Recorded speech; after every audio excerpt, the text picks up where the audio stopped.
வணக்கம் and welcome to financial freedom Tamil. முதல்ல வாழ்த்துகள். 7வது சாப்டர் வரைக்கும் வந்துட்டீங்க, பாதி கிணறு தாண்டிட்டீங்க. ஸோ இப்படியே தொடர்ந்தீங்கன்னா மிச்சத்தையும் முடிச்சிடலாம்.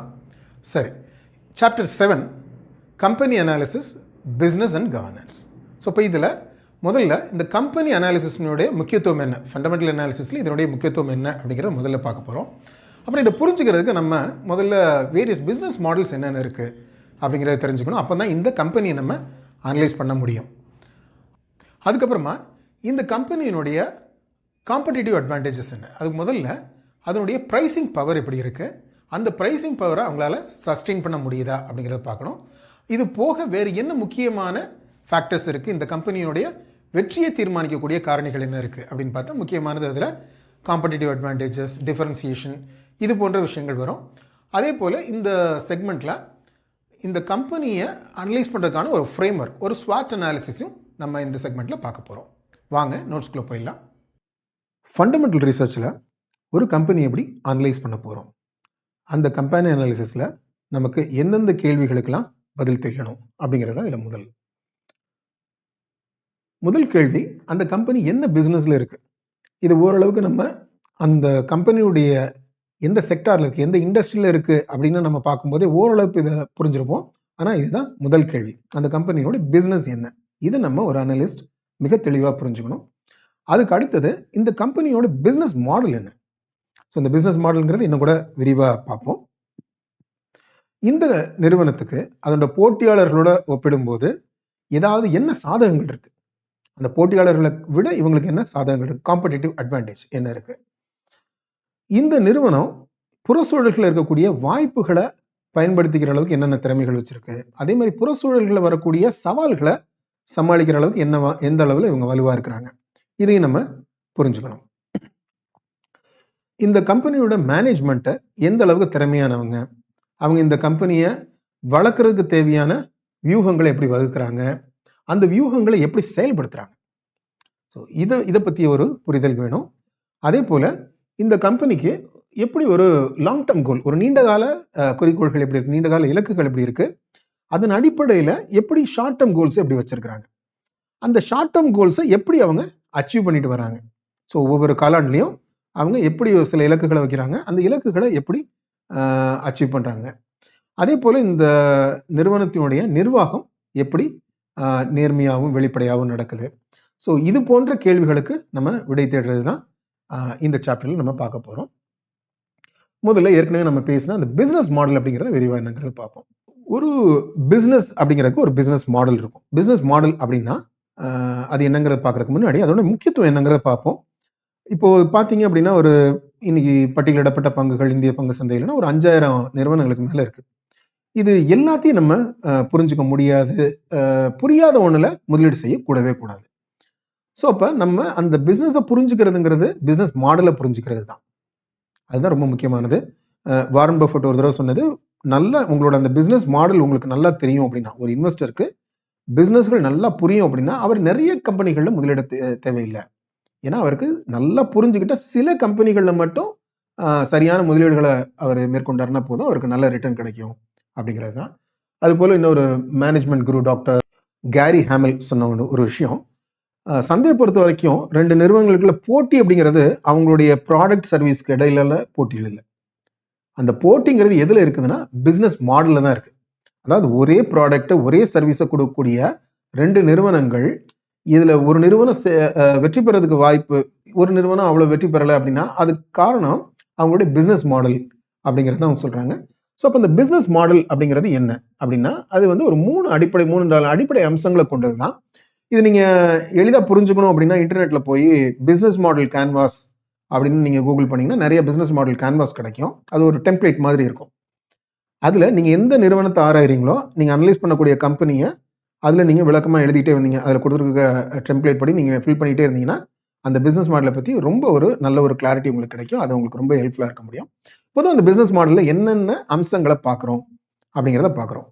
முதல்ல வந்து அந்த கம்பெனி என்ன பண்ணுது, அந்த கம்பெனி ஏதோ ஒரு பொருளை உற்பத்தி செய்யுது, இல்லை ஒரு சேவையை கொடுக்குது, அது என்ன பொருள் இல்லை என்ன சேவை. சில சமயங்கள்ல வெளிப்படையா கண்ணுக்கு தெரிகிறது அவங்களோட உண்மையான பொருளாவோ சேவையாவோ இல்லாம இருக்கலாம். ஸோ அந்த கிளாரிட்டி நமக்கு இது வேணும். இது ஒரு முக்கியமான ஒரு அம்சம், பிசினஸ் மாடலோட ஒரு முக்கியமான ஒரு கூறு. அடுத்து ஒரு கூறு, இப்போ இந்த பொருளோ சேவையோ யாரோ ஒரு பயனாளருக்காக அவங்க கொடுக்குறாங்க. அவர் தான் நம்மளோட வாடிக்கையாளர். யார் இந்த நிறுவனத்துடைய வாடிக்கையாளர்? அந்த கஸ்டமர்ஸ் யார் அப்படிங்கிறது பிசினஸ் மாடலுடைய மற்றொரு அம்சம். அப்புறம் இதுல இன்னொரு முக்கியமான அம்சம், அந்த வாடிக்கையாளரை இவங்க எப்படி சென்றடைகிறாங்க? ஒரு பொருளோ சேவையோ கொடுக்குறாங்க. இப்ப அந்த சேவை அப்படின்னா இப்ப நம்ம எப்படி கேட்கலாமே, இந்த சேவையை வந்து அவங்க ஆன்லைன்ல கொடுக்குறாங்களா, ஆஃப்லைன்ல கொடுக்குறாங்களா? ஸோ எப்படி அந்த கஸ்டமர்கிட்ட கொண்டு போய் சேர்க்கிறாங்க? அதே மாதிரி ஒரு பொருள் அப்படின்னு வச்சுக்கிட்டோம்னா, அந்த பொருளை எப்படி அவங்க டிஸ்ட்ரிபியூட் பண்றாங்க? ஒரு direct customer model, D2C model இருக்காங்களா, இல்லை இவங்களுக்குன்னு ஒரு டிஸ்ட்ரிபியூஷன் நெட்வொர்க் வச்சிருக்கிறாங்களா? எப்படி இந்த பொருளையோ சேவையோ கஸ்டமர்கிட்ட கொண்டு போய் சேர்க்கிறாங்க? அப்புறம் இது எல்லாத்தையோட முக்கியமான ஒண்ணு, அந்த கஸ்டமர்கிட்ட இருந்து இவங்க எப்படி வருமானத்தை வாங்குறாங்க, எப்படி இவங்க பணத்தை வாங்குறாங்க, அதாவது இந்த ரெவென்யூ மாடல். இது ரொம்ப முக்கியமானது. இது வந்து இப்ப நிறைய பிசினஸ்ல இன்னோவேஷன்ஸ் இதுல நடக்கிறத நம்ம பார்க்க முடியும். சில இடங்கள்ல பாத்தீங்கன்னா நேரடியா வந்து அந்த பயனாளர்கிட்டயே நம்ம பணம் வாங்க மாட்டாங்க இந்த நிறுவனங்கள். இப்போ ஒரு அரசு நல திட்டமா இருக்கலாம், அதுல இருக்கக்கூடிய பயனாளர்களுக்கு இந்த நிறுவனம் பொருளையோ இல்ல சேவையோ கொடுக்கும். ஆனா அதுக்கான பணம் வந்து உங்களுக்கு அரசாங்கத்தில இருந்து வரும். இப்ப சில பிசினஸ்ல பாத்தீங்க அப்படின்னா 2 விதமா வர முடியும் வருமானம். இப்ப நான் ஒரு நியூஸ் பேப்பர் வாங்குறேன் அப்படின்னா, சில சமயங்கள்ல அந்த நியூஸ் பேப்பர் அச்சடிக்கக்கூடிய காசு அந்த நியூஸ் பேப்பர் விலையை விட அதிகம். அப்போ நான் ஒரு நியூஸ் பேப்பர் பணம் கொடுத்து வாங்குறேன்னா அது மட்டுமே அந்த நிறுவனத்துக்கு போதுமானது இல்லை. அதை தாண்டி அவங்களுக்கு விளம்பர வருமானம் இருக்கு. அப்ப அவங்களோட வருமானம் பெருமளவுல விளம்பரத்திலேருந்து தான் வருது. நியூஸ் பேப்பர் விற்கிறது மூலமா குறைவான வருமானம் தான் வருது. ஸோ இதே மாதிரி ஒரு டிவி இதுலயும் இருக்க முடியும். டிவிக்கு வந்து ஒரு சப்ஸ்கிரிப்ஷன் இருக்குன்னா சப்ஸ்கிரிப்ஷன் வருமானத்தோட விளம்பர வருமானம் அவங்களுக்கு அதிகமா இருக்க முடியும். சில சேவைகள் பார்த்தீங்க அப்படின்னா முழுக்க இலவசமாவே கொடுக்க வாய்ப்பு இருக்கு. அப்ப அவங்க எப்படி அதை ரெவென்யூ ஜென்ரேட் பண்றாங்க? இலவசமா கொடுக்கறது மூலமா கஸ்டமர் பேஸ் உருவாக்குறாங்க. அந்த கஸ்டமர் பேஸ்ல கிடைக்கக்கூடிய தகவல்களை வச்சு வேற விதத்துல அவங்க பணத்தை உருவாக்க முடியும். இல்ல அடிப்படை சர்வீசஸ் ஃப்ரீயா கொடுத்துட்டு ஒரு பிரீமியம் சர்வீஸ்க்கு அவங்க சார்ஜ் பண்ண முடியும். இதெல்லாம் வேரியஸ் ரெவென்யூ மாடல்ஸ். இது எல்லா அம்சங்களையும் உள்ளடக்கினது தான் பிசினஸ் மாடல். ஸோ இப்போ இந்த பிசினஸ் மாடலை நம்ம நல்ல விதமா புரிஞ்சுக்கிறது, அடிப்படை ஆழமா புரிஞ்சுக்கிறது வந்து இந்த கம்பெனி அனாலிசிஸோட தொடக்க புள்ளியா இருக்க முடியும். அடுத்து நம்ம பார்க்க வேண்டியது பிரைசிங் பவர். ஒரு நிறுவனம் அதனுடைய பொருளுக்கோ இல்ல சேவைக்கோ அவங்க விலை நிர்ணயிக்கக்கூடிய இடத்துல இருக்கிறாங்களா? இப்போ பொதுவாக நம்ம சொல்லுவோம், விவசாயிகள் ஒரு பயிர் விளைவிக்கிறாங்கன்னா அதுக்கு விலை நிர்ணயிக்கிற இடத்துல அவங்க இல்லை. ஒண்ணு அரசு வந்து ஒரு குறைஞ்சபட்ச ஆதார விலை அப்படின்னு ஒண்ணு கொடுத்து அவங்களுக்கு உதவி பண்ணுது, இல்லைன்னா இடைத்தரகர்கள் தான் அந்த விலையை தீர்மானிக்கிற இடத்துல இருக்கிறாங்க.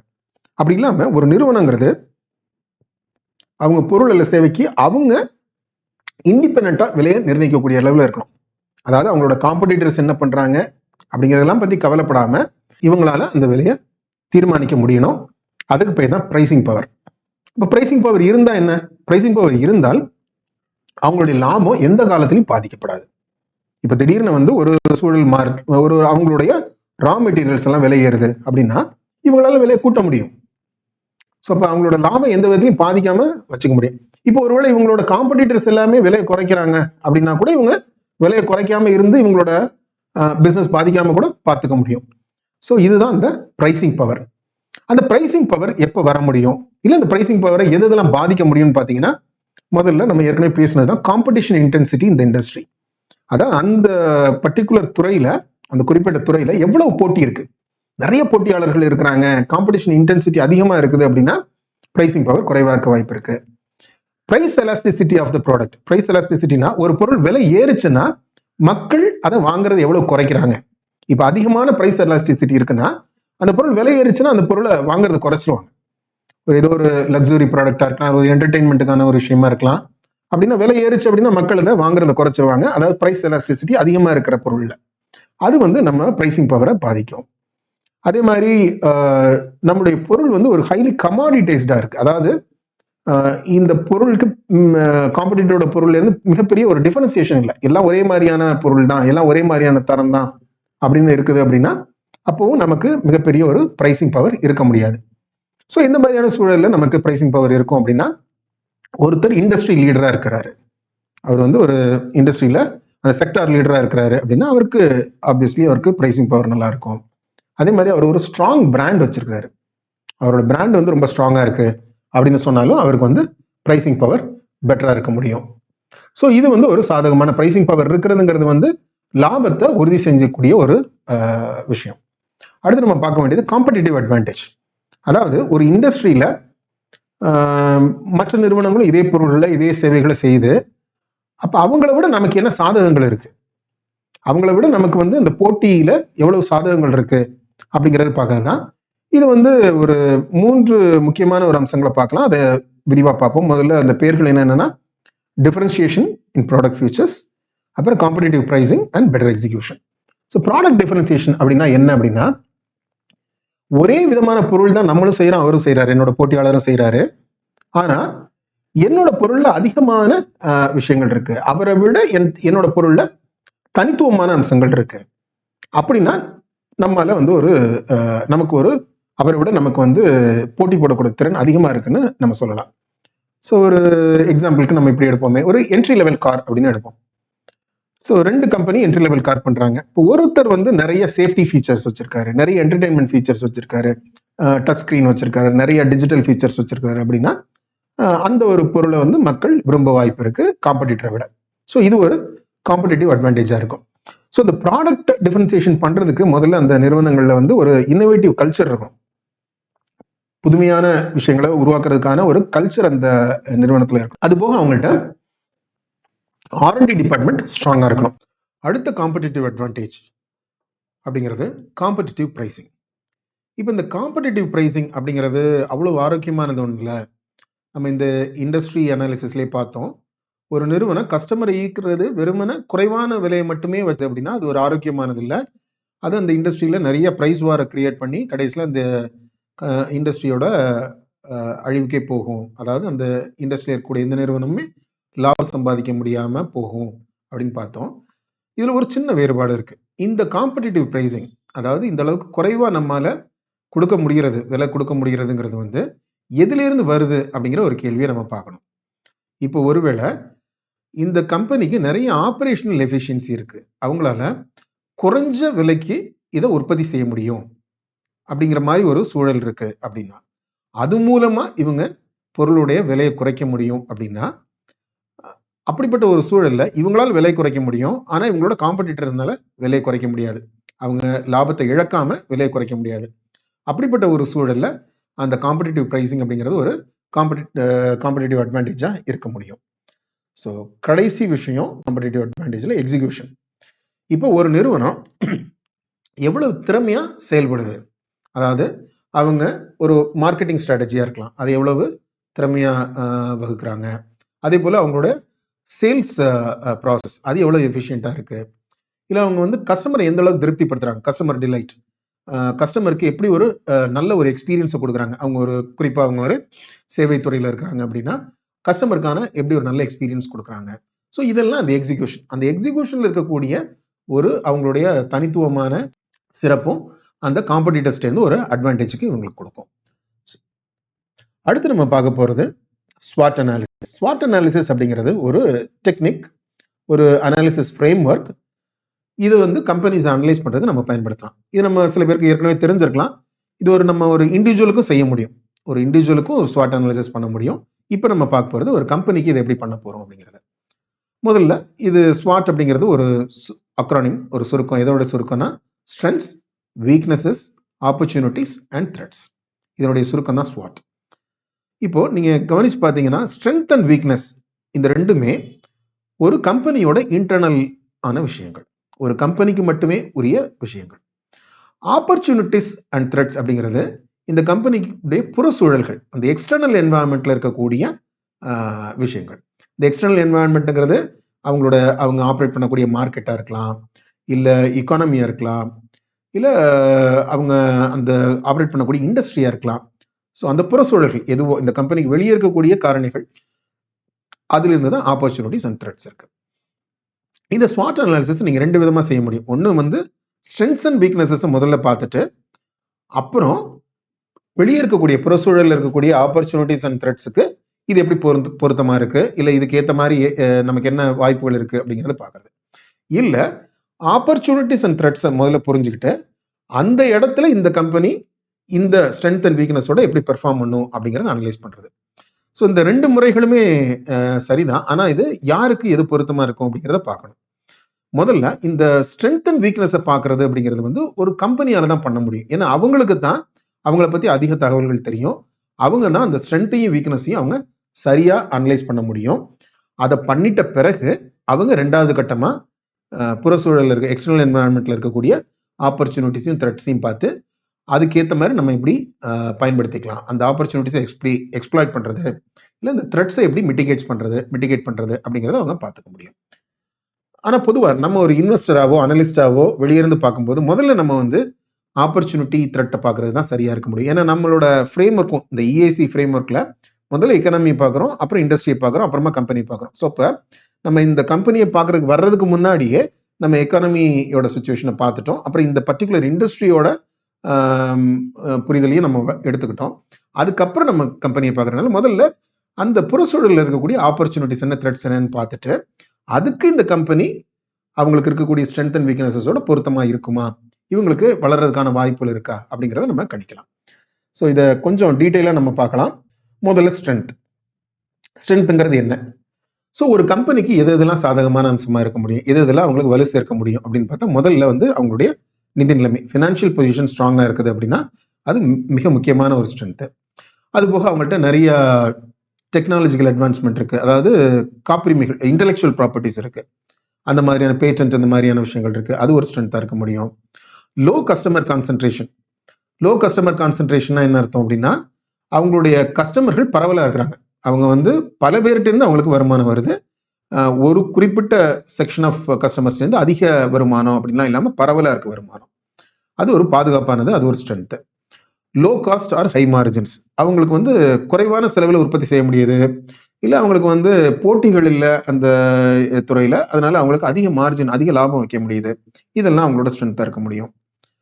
அப்புறம் இப்போ இந்த நிறுவனம் வந்து வேற ஒரு நிறுவனத்தோட துணை நிறுவனம் அப்படின்னா அந்த தாய் நிறுவனத்துடைய ஸ்ட்ரென்த் எல்லாமே இவங்களுக்கு ஸ்ட்ரென்த்தா இருக்க முடியும். அவங்களுக்கு இருக்கக்கூடிய ஒரு டெக்னாலஜிக்கல் சப்போர்ட்டா இருக்கலாம், இல்லை அந்த பேரண்ட் கம்பெனி கொடுக்கக்கூடிய பிராண்டா இருக்கலாம், இல்லை அந்த பேரண்ட் கம்பெனியோட டிஸ்ட்ரிபியூஷன் நெட்வொர்க்கா இருக்கலாம், எதுவாக வேணாலும் இருக்கலாம். இல்லை வந்து சில சமயம் அரசு துறைகள் இந்த நிறுவனத்துக்கு சாதகமா இருக்கலாம், அதாவது அரசு வந்து ஒரு குறிப்பிட்ட விஷயத்தை ஊக்குவிக்கணும் அப்படின்னு சொல்லிட்டு சில பாலிசிஸ் வச்சிருக்காங்க அப்படின்னா அது இந்த நிறுவனத்துக்கு நேரடியா பலனளிக்கக்கூடியதா இருக்குது அப்படின்னா அதுவும் அவங்களோட ஸ்ட்ரென்த்தா இருக்க முடியும். அப்புறம் இவங்களுடைய செயல்படுத்தக்கூடிய திறமை, அப்புறம் இவங்க எப்படி இவ்வளவு காலம் செயல்பட்டு வந்திருக்காங்க அப்படிங்கிறதுக்கான ட்ராக் ரெக்கார்ட், இது எல்லாமே ஸ்ட்ரென்த்தா இருக்க முடியும். ஸோ அப்போ ஒரு நிறுவனத்துக்கு அப்போ என்னென்ன வீக்னஸஸ் இருக்க முடியும், நம்ம ஸ்ட்ரென்த் பார்த்ததோட ஆப்போசிட் எல்லாமே வீக்னஸாக இருக்க முடியும். முதல்ல வீக் ஃபினான்ஷியல் பொசிஷன், இது ரொம்ப டேஞ்சரஸான ஒரு சுச்சுவேஷன் எந்த ஒரு நிறுவனத்துக்குமே. High fixed cost, so cost அதிகமாக இருக்குது அப்படின்னாலே அவங்க வந்து ப்ராஃபிட்டபிலிட்டி குறைவாயிடும், அவங்க சந்தையில் போட்டி போடக்கூடிய இந்த காம்படிட்டிவ்னஸும் குறைஞ்சிரும், அதனால அது ஒரு நெகட்டிவான ஒன்று. அதே மாதிரி ரொம்ப குறைவான லாபத்தில், ரொம்ப லோ மார்ஜினில் அவங்க ஒர்க் பண்ணிட்டு இருக்காங்கன்னா அது எப்பவுமே ரிஸ்க்கு, எப்பவுமே வந்து எந்த ஒரு சின்ன ஒரு மாற்றத்திலையும் அவங்க வந்து ரொம்ப நெகட்டிவாக போயிட முடியும்.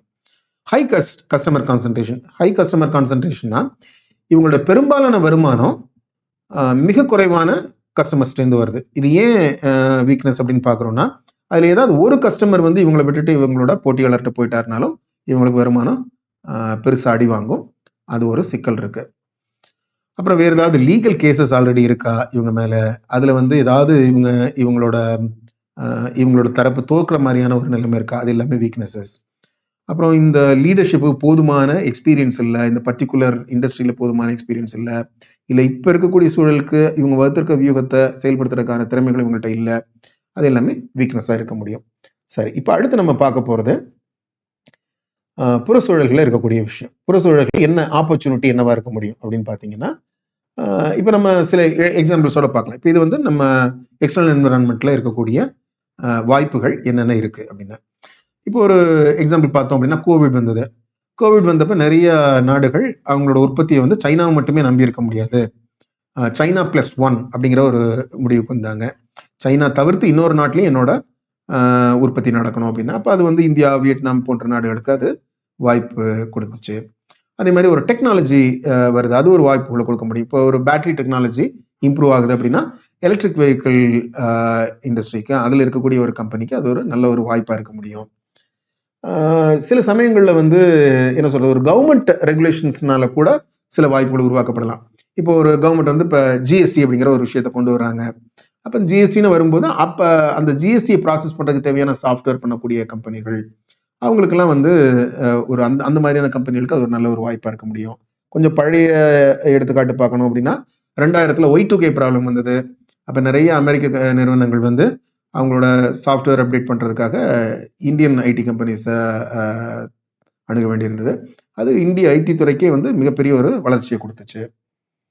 ஸோ சில சமயங்களில் வந்து ஒரு அரசியல் காரணங்களும் இதுக்கு சாதகமாக இருக்க முடியும். இப்போ ஒரு நாடு வந்து இப்போ நம்ம இந்தியா வந்து வேற ஒரு நாடோட ஒரு வர்த்தக உடன்படிக்கை பண்ணுறாங்க அப்படின்னா, அப்போ அது மூலமா இப்போ இந்திய நிறுவனங்கள் அந்த நாட்டில் போய் தொழில் தொடங்க முடியும் அப்படிங்கிற மாதிரி ஒரு வாய்ப்பு உருவாகுதுன்னா, அது மாதிரியான இதுகள் இந்த நிறுவனத்துக்கு சாதகமாக இருக்க முடியும். அந்த துறையில் இருக்கக்கூடிய நிறுவனங்களுக்கு சாதகமாக இருக்க முடியும். இப்போ சில சமயங்களில் ரொம்ப பாதகமான ஒரு எக்கானமியில் நடக்கக்கூடிய பாதகமான விஷயங்கள் இல்லை, அந்த ஒரு இண்டஸ்ட்ரியில் நடக்கக்கூடிய பாதகமான விஷயங்கள் கூட சில நிறுவனங்களுக்கு நல்ல ஒரு வாய்ப்பை ஏற்படுத்தி தர முடியும். இப்போ ஒரு எடுத்துக்காட்டாக பார்த்தோம் அப்படின்னா ஏவியேஷன் இண்டஸ்ட்ரி. ஏவியேஷன் இண்டஸ்ட்ரி எப்போவுமே வந்து காம்படிட்டிவான இண்டஸ்ட்ரி, மார்ஜின்ஸ் குறைவாக இருக்கக்கூடிய ஒரு இண்டஸ்ட்ரி. இப்போ அதில் ஒரு நெருக்கடியான சூழல் வரும்போது சில நிறுவனங்கள் க்ளோஸ் ஆகுது, அவங்களால தொடர முடியாமல் போகுது. பொதுவாக இந்த மாதிரி நெருக்கடியான சூழல் வரும்போது கம்பெனிகள் வந்து தொடர முடியாமல் அவங்க பிஸ்னஸை நிப்பாட்டிடுவாங்க, இல்லை வேற பெரிய நிறுவனங்கள் அந்த சிறு நிறுவனங்களை அக்வயர் பண்ணிக்கும். இப்போ இதில் நம்ம பார்க்கக்கூடிய எக்ஸாம்பிளில் ஜெட் ஏர்வேஸ் க்ளோஸ் பண்ணாங்க. ஜெட் ஏர்வேஸ் க்ளோஸ் பண்ணது இண்டிகோவுக்கு மிகப்பெரிய ஒரு வாய்ப்பாக இருந்தது. சகாரா, ஜெட் ஏர்வேஸ்லாம் க்ளோஸ் பண்ணது வந்து இவங்களுக்கு இண்டிகோவோட வளர்ச்சிக்கு மிகப்பெரிய ஒரு காரணம். ஸோ அந்த மாதிரியான அதை நீங்கள் அந்த வாய்ப்புகளை பயன்படுத்தக்கூடிய இடத்துல இருக்கக்கூடிய நிறுவனத்துக்கு அது நல்ல ஒரு வளர்ச்சியை தரும். அடுத்து நம்ம பார்க்கக்கூடியது த்ரெட்ஸ். த்ரெட்ஸுங்கிறது வேற ஒன்றும் இல்லை, எக்ஸ்டர்னல் என்விரான்மெண்ட்ல இருக்கக்கூடிய ரிஸ்க். ஸோ இப்போ இதை நம்ம எந்த ஒரு ரிஸ்கையுமே நம்ம தெளிவாக பார்க்கணும். ஒரு நிறுவனத்துக்கு இருக்கக்கூடிய அந்த நிறுவனத்துக்கு மட்டுமான தனிப்பட்ட ரிஸ்க் அப்படின்னாக்கா அது வந்து வீக்னஸ், அது வந்து த்ரெட் கிடையாது. த்ரெட்டுங்கிறது எக்ஸ்டர்னல் என்விரான்மெண்ட்ல இருக்கக்கூடிய ஒரு ரிஸ்க், அதுதான் வந்து த்ரெட்டு. அதை நம்ம கொஞ்சம் சரியா வேறுபடுத்தி பார்க்கணும். எதெல்லாம் த்ரெட்டா இருக்க முடியும்? மிக முக்கியமான த்ரெட்டு எக்கனாமிக் ரிசெஷன்.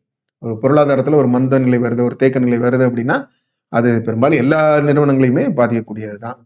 அப்புறம் ரெகுலேட்டரி ஹெட்விண்ட்ஸ், அதாவது ஒரு அரசாங்கத்தினுடைய சட்டத்திட்டங்கள் அதில் வரக்கூடிய மாற்றங்கள் இந்த நிறுவனத்துக்கு பாதகமாக போக முடியும் அப்படின்னா அந்த மாதிரியான மாற்றங்கள் வந்து த்ரெட்ஸ்ன்னு பார்க்கலாம். அப்புறம் டெக்னாலஜிக்கல் டிஸ்ரப்ஷன்ஸ், ஒரு தொழில்நுட்பம் மாறுது. இப்போ ஏஐ வந்துட்டு இருக்கு. இப்போ ஏஐ வர்றதுனால வந்து என்ன ஆகும், பிபிஓ தொழில் எந்த அளவுக்கு பாதிக்கும் அப்படிங்கிறது இப்போ நம்ம யோசிச்சுட்டு இருக்கோம். ஏன்னா இப்போ பிபிஓல வச்சு பண்ணக்கூடிய வேலைகள், வெளிநாட்டிலேருந்து இங்கே வந்து வேலை அனுப்பி இங்கே குறைவான செலவுக்கு பண்ணக்கூடிய வேலைகள் எல்லாமே ஒரு ஏஐ ஏஜென்ட் பண்ணிட முடியும் அப்படின்னா அப்போ பிபிஓங்கிற தொழிலே இல்லாமல் போகணும். ஒரு பிபிஓ கம்பெனி அவங்களுக்கு அடுத்து வந்து வேலைகள் எதுவுமே வராமல் போகலாம். டீரெகுலேஷன், இப்போ ஒரு துறையில நிறைய அரசு கட்டுப்பாடுகள் இருந்திருக்கலாம், பின்னாளில் அது ஏதோ ஒரு காரணத்துக்காக அரசு அந்த கட்டுப்பாடுகளை தளர்த்துதுன்னு வச்சுப்போமே, அது ஏற்கனவே அந்த துறையில் இருக்கக்கூடிய நிறுவனங்களுக்கு ஒரு மிகப்பெரிய ஒரு த்ரெட்டா இருக்க முடியும். ஏன்னா இந்த ரெகுலேஷன்ஸ் எல்லாமே ஒரு நுழைவு தடையா, ஒரு என்ட்ரி பேரியரா இருந்திருக்கும். ஆனா இப்ப இந்த நுழைவு தடைகள் இல்லை அப்படிங்கும்போது நிறைய புது நிறுவனங்கள் இதுக்குள்ள வரும். அப்போ போட்டி அதிகமாகும், லாபம் குறையும், அதனால இந்த நிறுவனம் பாதிக்கப்படும். ஸோ அது ஒரு முக்கியமான ஒரு த்ரெட். ஸோ இப்போ நம்ம த்ரெட்டுகளை பத்தி பார்த்துட்டோம். ஆனா ஒரு முக்கியமான விஷயம் நம்ம கவனிக்க வேண்டியது, த்ரெட்டுகளை பத்தி நம்ம கணிக்கும் போது அது நிகழ்வதற்கான வாய்ப்புகள் என்ன அப்படிங்கிறதையும் சேர்த்து நம்ம பார்க்கணும். இப்போ அரிதான சில நிகழ்வுகள் இருக்கும். இப்போ கோவிட் மாதிரியான ஒன்று, அதெல்லாம் எப்போ நடக்க முடியும்? ஏதோ நூற்றாண்டுகளுக்கு ஒரு முறை நடக்கக்கூடிய ஒரு விஷயம். அந்த மாதிரியான த்ரெட்டுகளை அதுக்கு நம்ம நிறைய வெயிட்டேஜ் கொடுக்க தேவையில்லை, அதுக்கு நம்ம நிறைய கவலைப்பட தேவையில்லை. ஸோ த்ரெட்டை நம்ம ஐடென்டிஃபை பண்ண பிறகு அது நடக்கிறதுக்கு உள்ள வாய்ப்புகள் என்ன, அதுக்கான ப்ராபபிலிட்டி என்ன அப்படிங்கிறதையும் சேர்த்து நம்ம கணக்கில் எடுத்துக்கணும். இந்த பகுதியில் நம்ம முக்கியமாக இந்த கம்பெனியோட quality of management and governance பற்றி பார்க்க போகிறோம். அது ஏன் இதுக்கு ரொம்ப முக்கியம், இந்த பிஸ்னஸை பற்றி புரிஞ்சுக்கிறதுக்கு அது ஏன் முக்கியம் அப்படிங்கிறதையும் பார்க்க போகிறோம். இந்த பிஸ்னஸில் இருக்கக்கூடிய ரிஸ்க்குகள் என்னென்ன, அதை புரிஞ்சுக்கிறது நமக்கு எவ்வளோ முக்கியம், அதனுடைய இம்பார்ட்டன்ஸ் என்ன அப்படிங்கிறதையும் பார்க்க போகிறோம். அதோடு சேர்ந்து இந்த கம்பெனியினுடைய கிரெடிட் ஹிஸ்ட்ரி எப்படி இருக்குது, அந்த கிரெடிட் ரேட்டிங் எப்படி இருக்குது, அது ஹிஸ்டாரிக்கலாக எப்படி மாறி வந்திருக்குது, மோசமாக இருந்து இம்ப்ரூவ் ஆகிருக்கா, பெட்டராக இருந்து மோசமாக இருக்குதா, இது எல்லாத்தையும் நம்ம பார்க்க போகிறோம். இது நமக்கு அந்த கம்பெனியுடைய ஒரு போக்கை பற்றிய ஒரு புரிதலை கொடுக்க முடியும். கடைசியாக ரொம்ப முக்கியமான ஒன்று, இப்போ சமீப காலமாக முக்கியமாயிட்டு வர்ற ஒரு முக்கியத்துவம் பெற்று வருகிற இஎஸ்ஜி ஃப்ரேம்வொர்க். அது எப்படி இந்த கம்பெனியை அனலைஸ் பண்ணுறதுக்கு நமக்கு பயன்படும் அப்படிங்கிறதையும் பார்க்க போகிறோம். வாங்க நோட்ஸ்குள்ளே போயிடலாம்.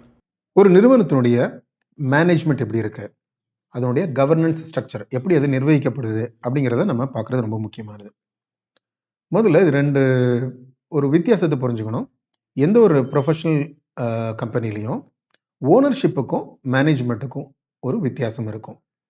அது லிஸ்டட் கம்பெனியில் கண்டிப்பாக இருக்கும். அதாவது ஓனர்ஸ், அதாவது பங்குதாரர்கள், அந்த பங்குதாரர்களை ரெப்ரசன்ட் பண்ணக்கூடிய அவங்களுடைய பிரதிநிதிகளாக இருக்கக்கூடிய போர்ட் ஆஃப் டைரக்டர்ஸ், இவங்க ஓனர்ஸ் அப்படின்னு வச்சிடலாம்.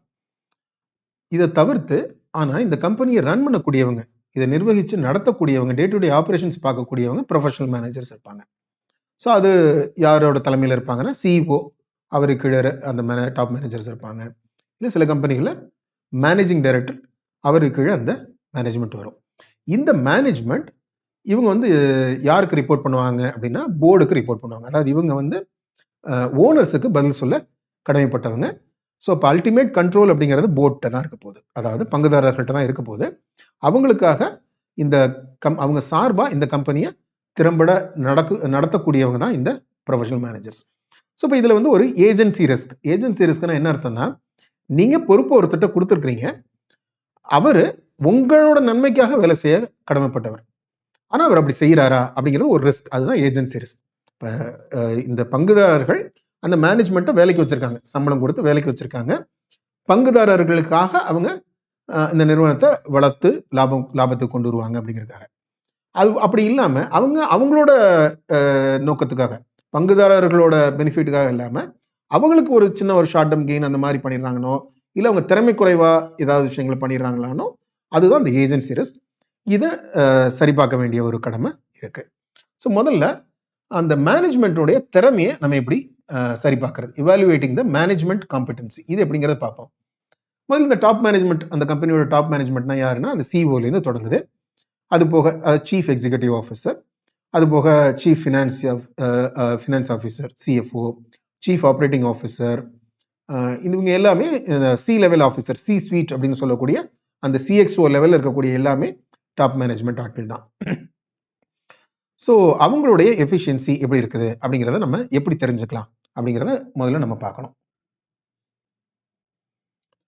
ஸோ முதல்ல அவங்களுடைய கல்வி தகுதிகள் என்ன, அந்த டாப் மேனேஜ்மெண்ட்ல இருக்கவங்க அவங்களுடைய எஜுகேஷன் குவாலிஃபிகேஷன் என்ன, இந்த இண்டஸ்ட்ரிக்கு தொடர்பான, இந்த கம்பெனி இருக்கக்கூடிய இண்டஸ்ட்ரிக்கு தொடர்பான படிப்புகள் அவங்க படிச்சிருக்காங்களா, இல்லை மேனேஜ்மெண்ட் படிச்சிருக்கிறாங்களா, அந்த எவ்வளவு நல்ல கல்வி நிறுவனங்களில் படிச்சு வந்திருக்கிறாங்க, இதெல்லாமே வந்து நமக்கு ஒரு ஈஸியா புரிஞ்சிக்கக்கூடிய ஒரு விஷயமா இருக்க முடியும். அது போக மொத்தமா அவங்களுக்கு எத்தனை வருஷம் அனுபவம் இருக்கு, நிறைய அனுபவம் இருக்கவங்க நிறைய சாதகமான பாதகமான புற சூழல்களை பார்த்துருப்பாங்க, அதை கையாண்டிருப்பாங்க, நிறைய டஃப் சுச்சுவேஷன்ஸை ஹேண்டில் பண்ணியிருப்பாங்க. ஸோ அந்த அனுபவம் எல்லாமே இந்த கம்பெனிக்கு சாதகமாக வர முடியும். அப்புறம் இந்த குறிப்பிட்ட துறையில் அவங்களுக்கு எவ்வளவு அனுபவம் இருக்கு, இது எல்லாத்தையுமே நமக்கு, அது எல்லாமே இந்த நிறுவனத்துக்கு சாதகமாக இருக்க முடியும். அப்புறம் இந்த பர்டிகுலர் கம்பெனியில் அவங்க எவ்வளவு நாளா இருந்திருக்கிறாங்க, ஏன்னா ஒரு ஒரு ஒரு இந்த நிறுவனத்திலேயே அவங்க நீண்ட நாளா இருக்கிறாங்க அப்படிங்கிற பட்சத்தில் அது நிறைய தகவல்களை நமக்கு சொல்லுது. அதாவது இவங்களுக்கும் இந்த ப்ரமோட்டர் குரூப்புக்குமான ஒரு இணக்கமான சூழல் இருக்கு, இவங்க தொடர்ந்து இந்த கம்பெனிக்கு ரொம்ப வளர்ச்சியை லாபத்தை உருவாக்கி கொடுத்துருக்குறாங்க. ஸோ இந்த காரணத்தினால தான் அவங்க தொடர்ந்து இருக்கிறாங்க. அது போக இவங்களுக்கும் இந்த கம்பெனி மேல ஒரு நல்ல ஒரு நம்பிக்கை இருக்கு, இந்த கம்பெனியோட எதிர்காலத்து மேல ஒரு நம்பிக்கை இருக்கு. இது எல்லாமே நம்ம அந்த நிறுவனத்தில் அவங்க ரொம்ப காலமா இருக்கிறாங்க அப்படிங்கிறதுல இருந்து நம்ம புரிஞ்சுக்க முடியும். இது போக அவங்களுடைய ஒரு லாங் டர்ம் விஷன் எப்படி இருக்கு, இந்த நிறுவனத்தை அவங்க எப்படி உருவாக்கி கொண்டு போகணும் அப்படிங்கிறது அவங்களோட விஷன் எப்படி இருக்கு, அதுக்கான ஸ்ட்ராட்டஜிஸ், அதுக்கான வியூகங்களை அவங்க எப்படி உருவாக்குறாங்க, அப்புறம் அப்படி உருவாக்குற வியூகங்களை அவங்க எப்படி செயல்படுத்துறாங்க, எப்படி வந்து ஒரு லாங் டர்ம் கோலா ஆக்கி செயல்படுத்துறாங்க. அது போக வந்து அவங்க வந்து இப்போ ஒரு லாங் டர்ம் கோலை வந்து அப்புறமா ஒரு ஷார்ட் டர்ம் கோலா ஆக்கணும், அதை தான் அவங்க வந்து ஒரு கைடன்ஸ் அப்படின்னு சொல்லுவாங்க. அதாவது அடுத்த காலாண்டில் நாங்கள் இதை செய்ய போறோம், இல்லை இந்த இலக்கை எட்ட போறோம் அப்படின்னு ஒரு ஷார்ட் டர்ம் கோல்ஸ் வைப்பாங்க. அதை வெளிப்படையா பங்குதாரர்களுக்கு சொல்லுவாங்க. அப்படி சொல்றத வந்து அந்த வெளிப்படையா சொல்றாங்களா, அப்படி சொல்றத செயல்படுத்தி அச்சீவ் பண்றாங்களா, அடுத்த காலாண்டில் நாங்கள் இதை செய்வோம், இல்லை அடுத்த நிதியாண்டில் நாங்கள் இதை செய்வோம், இந்த இலக்கு அடைஞ்சிருவோம் அப்படின்னு அவங்க சொன்னாங்கன்னா சொல்றதை அவங்களால செய்ய முடியுதா, அப்போ ஒரு ரியலிஸ்டிக் கோல்ஸ் அவங்க செட் பண்றாங்களா, செட் பண்ண கோல்ஸை அச்சீவ் பண்றாங்களா அப்படிங்கிறது, இதெல்லாமே அவங்களோட திறமைகள், அந்த மேனேஜ்மெண்ட் டீமுடைய திறமைகளை நம்ம பார்க்கறதுக்கு வாய்ப்பா இருக்கும். அப்புறம் ரொம்ப முக்கியமான ஒண்ணு வந்து அரசாங்கத்துல நிறைய விதிகள் இருக்கும் இல்லையா? இந்த கம்ப்ளைன்சஸ். இப்போ ஜிஎஸ்டி ஒரு கம்ப்ளைண்ட்ஸ், லேபர் லா ஒரு கம்ப்ளைண்ட்ஸ். ஸோ இந்த மாதிரியான இதுகளுக்கு நிறைய காலக்கெடுவோட சில விஷயங்கள் இருக்கும் செய்யறதுக்கு. இப்போ ஜிஎஸ்டி ரிட்டர்ன் இந்த இதுக்குள்ள நீங்க சப்மிட் பண்ணணும். பிஎஃப் இந்த இந்த பீரியாடிசிட்டில நீங்க கட்டணும் அப்படின்லாம் இருக்கும். இந்த இதுக்குள்ள நீங்க ஆடிட்டட் பேலன்ஸ் ஷீட்டை சப்மிட் பண்ணணும். இந்த மாதிரி பல கட்டுப்பாடுகள், நிறைய விதிகள் இருக்கும். இதெல்லாம் அந்த கால வரையறைக்குள்ள அவங்க செஞ்சிடுறாங்களா? இல்ல அந்த காலம் முடிஞ்ச பிறகு அதுக்கு ஃபைன் கட்டி பண்றாங்களா? இதெல்லாமே வந்து சின்ன சின்ன விஷயங்களா இருந்தா கூட இதெல்லாம் வந்து அந்த மேனேஜ்மெண்டோட எஃபிஷியன்சி, அவங்களோட மனப்போக்கு பத்தி நமக்கு நிறைய விஷயங்கள் தெரிஞ்சுக்க முடியும். அப்புறம் அந்த மேனேஜ்மெண்ட் ஸ்டைல் எப்படி இருக்கு? எல்லா அதிகாரத்தையும் டாப்ல கொண்டு போய் குவிச்சு வச்சிருக்காங்களா? இல்ல அந்த அதிகாரத்தை பரவலாக்கி அந்த மேனேஜ்மெண்ட்ல கீழே இருக்கவங்களுக்கெல்லாம் எம்பவர் பண்ணி அவங்களுக்கு வந்து முடிவெடுக்கிறதுக்கான உரிமையும் சுதந்திரத்தையும் கொடுத்துருக்காங்களா? அப்படி ஒரு எல்லாருக்குமே வந்து எம்பவர்டா இருந்தாங்க அப்படின்னா தான் அது ரொம்ப பாசிட்டிவான ஒரு சூழலா இருக்கும். அந்த நிறுவனம் வளர்றதுக்கு வாய்ப்பா இருக்கும். எல்லா முடிவுகளுமே மேல இருந்து தான் எடுக்கப்படுது அப்படின்னா அது வந்து அவ்வளவு அது சரியான ஒரு முறையா இருக்காது. ஸோ இது எல்லாத்தையும் நம்ம தெரிஞ்சுக்க முடியும். அப்புறம் முக்கியமா ஒரு மிகப்பெரிய நிறுவனங்கள்ல ஆட்கள் வரலாம் போகலாம். அந்த நிறுவனம் வந்து நூற்றாண்டுகளை கடந்தும் இருக்க வேண்டிய ஒண்ணு. ஸோ உலகம் முழுக்க கூடிய மிகப்பெரிய நிறுவனங்கள் அப்படித்தான் இருக்க முடியும். ஸோ அப்படிப்பட்ட நிறுவனங்கள்ல டாப் மோஸ்ட் பர்சனா இருக்கக்கூடிய ஒரு சிஇஓ இருக்கிறவர்னு வச்சுக்கோமே, அவருக்கு அடுத்து யார் அப்படிங்கிற ஒரு தெளிவான ஒரு தொடர்ச்சி இருக்கா? அந்த சக்சஷன் பிளான் இருக்கா? ஸோ ஐடியலே வந்து அவர் வந்து இன்டர்னலாவே வர்றது ரொம்ப நல்லது. அந்த சிஇஓ வந்து அதே கம்பெனில அதே குழுமத்திலிருந்து குரூம் ஆகி மேல கொஞ்சம் கொஞ்சமா வளர்ந்து வர்றவர் ரொம்ப நல்லது. அப்படி இல்லைன்னா வெளியே இருந்து அவங்க தேடலாம். ஆனா அதை பத்தி ஒரு திட்டம் இருக்கா? ஏன்னா ஒருத்தர் வந்து எப்போதுமே தொடர்ந்து அவரே இருக்க முடியாது. அவரும் ஒரு கட்டத்துல ஓய்வு தேவைப்படலாம், இல்ல அவரு இறந்து போகலாம். ஸோ அப்ப ஏதோ ஒரு கட்டத்துல அவரை வேற ஒருத்தர் ரீப்ளேஸ் பண்ணணும். அந்த ரீப்ளேஸ்மெண்ட் பிளான்டா இருக்கா? இல்ல திடீர்னு வந்து ஒரு நடந்த பிறகு வந்து அவங்க ஏதாவது அதுக்கப்புறம் தான் யோசிக்க ஆரம்பிக்கிறாங்களா? இது எல்லாமே அந்த மேனேஜ்மெண்ட்டோட குவாலிட்டி பத்தி நமக்கு ஒரு தெளிவான ஒரு புரிதலை கொடுக்க முடியும். அதுக்கப்புறம் கார்பரேட் கவர்னன்ஸ், அதாவது அந்த நிறுவனம் எப்படி நிர்வாகம் செய்யப்படுது, இதை நம்ம மிக தெளிவா புரிஞ்சுக்கணும். இது நம்ம ஏற்கனவே பேசணும். அந்த ஓனர்ஷிப்புக்கும் மேனேஜ்மெண்ட்டுக்குமான டிபேட் என்ன அப்படிங்கிறது பார்த்தோம். இப்போ இந்த கார்பரேட் கவர்னன்ஸை பொறுத்த வரைக்கும் நிறைய விதிமுறைகள் இருக்கு. ஒரு பரவலான விதிகள் வந்து கம்பெனி லால இருக்கு, கம்பெனி ஆக்ட்ல இருக்கு. எம்சிஏவே அந்த இதுகளை கம்ப்ளைண்ட்ஸ் பண்ண வச்சிரும். அது போக ஒரு நிறுவனம் பட்டியலிடப்படுது அப்படின்னா, பொதுமக்கள்கிட்ட இருந்து நிதி திரட்ட போகுது அப்படின்னா, அந்த நிறுவனங்களுக்கு இன்னும் கூடுதல் பொறுப்பு இருக்கு. அப்ப அதுல வந்து இன்னும் கம்பெனியோட நிர்வாகம் மிக நேர்மையாகவும் வெளிப்படைத்தன்மையோடதையும் இருக்கணும். அதை உறுதி செய்யறதுக்காக செபி பல கட்டுப்பாடுகளை வச்சிருக்கு. அதாவது வந்து லிஸ்டிங் அக்ரிமெண்ட், அதாவது ஒரு கம்பெனி வந்து பட்டியலிடப்படணும்னாலே அவங்க இதெல்லாம் செஞ்சிருக்கணும் அப்படின்னு சொல்லி கிளாஸ் 49ல அவங்க விரிவா கொடுத்துருக்காங்க. இப்ப அது வந்து மினிமம் தான். ஸோ ஒரு நிறுவனம் வந்து இதை கட்டாயமா செஞ்சாகணும். ஆனா அதுக்கு மேலேயும் அவங்க நிறைய செய்யலாம் இந்த கார்பரேட் கவர்னன்ஸ்க்காக. ஸோ இப்போ செபி வரையறுத்திருக்கிறது எல்லாமே வந்து ஒரு குறைந்தபட்ச தேவைகள் தான் வரையறுத்திருக்கிறாங்க. அதுல சில முக்கியமான விஷயங்களை மட்டும் நம்ம மேலோட்டமா பார்ப்போம். ஸோ முதல்ல நம்ம ஏற்கனவே பேசணும் போர்டு அப்படின்னா என்னன்னு பேசணும். போர்ட் ஆஃப் டைரக்டர்ஸ் தான் வந்து பங்குதாரர்களோட பிரதிநிதிகள். ஸோ அப்போ அந்த போர்டு அப்படிங்கிறது தான் வந்து இந்த கம்பெனியோட டாப் மோஸ்ட் பவர். மேனேஜ்மெண்ட் தான் அந்த கம்பெனியை நடத்தினாலும் மேனேஜ்மெண்ட் யாருக்கு பதில் சொல்ல கடமைப்பட்டவங்கன்னா போர்டுக்கு பதில் சொல்ல கடமைப்பட்டவங்க. அப்ப அந்த போர்டு எப்படி அமைக்கணும் அப்படிங்கிறது செபி விதிகள் கொடுத்திருக்கு. அதுல வந்து 3 விதமான டைரக்டர்கள் இருப்பாங்க. முதல்ல அந்த பேர்களை பார்த்துருவோம். இண்டிபெண்டன்ட் டைரக்டர், நான் executive directors, executive directors. So இந்த 3 வகையான டைரக்டர்ஸ் யாருங்கிறத ஒரு மேம்போக்கா பார்த்துருவோம். அதுக்கப்புறம் செபியோட வரையறைகளை பார்க்கலாம். எக்ஸிகியூட்டிவ் டைரக்டர்னா அவர் அந்த நிறுவனத்துல முழு நேரமா வேலை செய்யக்கூடியவர். அவர் மேனேஜ்மெண்ட்ல இருக்கக்கூடியவராகவும் இருக்கலாம். ஸோ அந்த ஒரு ஓவர்லேப்பும் பாசிபிள். அதாவது மேனேஜ்மெண்ட் வேற போர்டு வேறன்னு ஒரு டிஸ்டிங்ஷன் இருந்தாலும் அதுல ஓவர்லேப்பும் பாசிபிள். இந்த எக்ஸிகியூட்டிவ் டைரக்டருங்கிறவர் அந்த நிறுவனத்துல முழு நேரமா வேலை செய்யக்கூடியவர். அவர் மேனேஜ்மெண்ட்டோடைய பார்ட்டாகவும் இருக்க அதிக வாய்ப்புகள் இருக்கு. அது அலவுட். நான் எக்ஸிகியூட்டிவ் டைரக்டர் அப்படிங்கிறவர் இந்த நிறுவனத்துல முழு நேரமா வேலை செய்யாதவர். அவர் ஒரு அட்வைசரா இருக்கலாம். ஸோ அந்த மாதிரி எந்த மாதிரி ஆனா அந்த துறை சார்ந்த வல்லுநராக இருப்பார் பெரும்பாலும். இல்ல வேறு ஏதோ வகையில இந்த நிறுவனத்துக்கு ஒரு கான்ட்ரிபியூஷன் பண்ணக்கூடிய ஒரு கேப்பபிலிட்டி இருக்கக்கூடியவர் நான் எக்ஸிகியூட்டிவ் டைரக்டர். அப்ப இண்டிபெண்டன்ட் டைரக்டர்னா யார் அப்படின்னா இவர் ஒரு நான் எக்ஸிகியூட்டிவ் டைரக்டர் தான். அந்த நான் எக்ஸிகியூட்டிவ் டைரக்டர்களுக்குள்ளேயே ஒரு வகை வந்து இண்டிபெண்டன்ட் டைரக்டர். இவங்க எந்த விதத்திலையும் இந்த நிறுவனத்தோட எந்த தொடர்புகளும் இல்லாம இருப்பாங்க. இந்த நிறுவனத்தோட எந்த ஒரு ஃபினான்ஷியல் டைஸ் இருக்காது, எந்த ஒரு பிசினஸ் டைஸ் இருக்காது. They will be truly independent.